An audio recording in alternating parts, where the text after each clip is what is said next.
حضرت مغیرہ بن شعبہ رضی اللہ عنہ بیان کرتے ہیں، نبی صلی اللہ علیہ وسلم جب خلا پیشاب پاخانے کے لیے جاتے تو آبادی سے دور چلے جاتے۔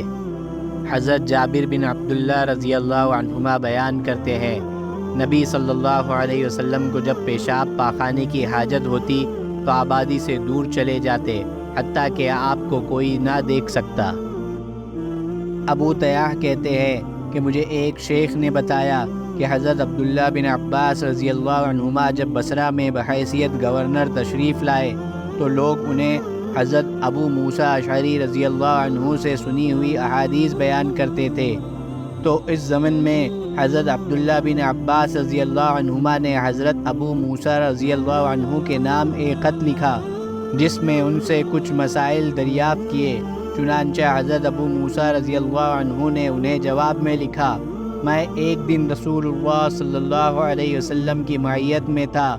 تو آپ نے پیشاب کرنے کا ارادہ کیا، پس آپ ایک دیوار کی جڑ میں نرم مٹی کے پاس آئے اور پیشاب کیا۔ اس کے بعد آپ نے فرمایا، تم میں سے جب کوئی پیشاب کرنا چاہے تو اس کے لیے مناسب نرم جگہ تلاش کر لیا کرے۔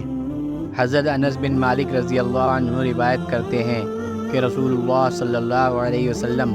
جب بیت الخلاء میں داخل ہونے کا ارادہ کرتے تو یہ دعا پڑھتے، اللہم انی اعوذ بک من الخبث والخبائث۔ حماد بن زید کے الفاظ ہے، اور اعوذ باللہ من الخبث والخبائث عبد الوارث کے الفاظ ہے، اے اللہ میں خبیث جنوں اور جنیوں سے تیری پناہ میں آتا ہوں۔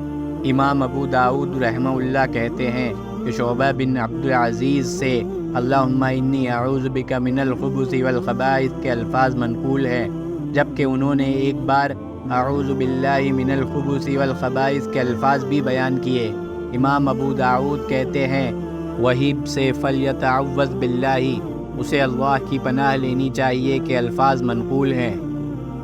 شعبہ عبد العزیز یعنی ابن صہیب سے وہ حضرت انس رضی اللہ عنہ سے یہی مذکورہ بالا حدیث نقل کرتے ہیں۔ ان کے الفاظ یہ ہیں، اللہم انی اعوذ بک من الخبث والخبائث، اور شعبہ کہتے ہیں کہ عبد العزیز نے حضرت انس رضی اللہ عنہ سے ایک بار اعوذ باللہ من الخبث والخبائث کے الفاظ بیان کیے۔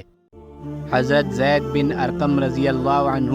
رسول اللہ صلی اللہ علیہ وسلم سے بیان کرتے ہیں کہ آپ نے فرمایا کہ بیت الخلاء جنوں اور شیطانوں کے آنے جانے کی جگہ ہے، لہٰذا تم میں سے جب کوئی بیت الخلاء جانا چاہے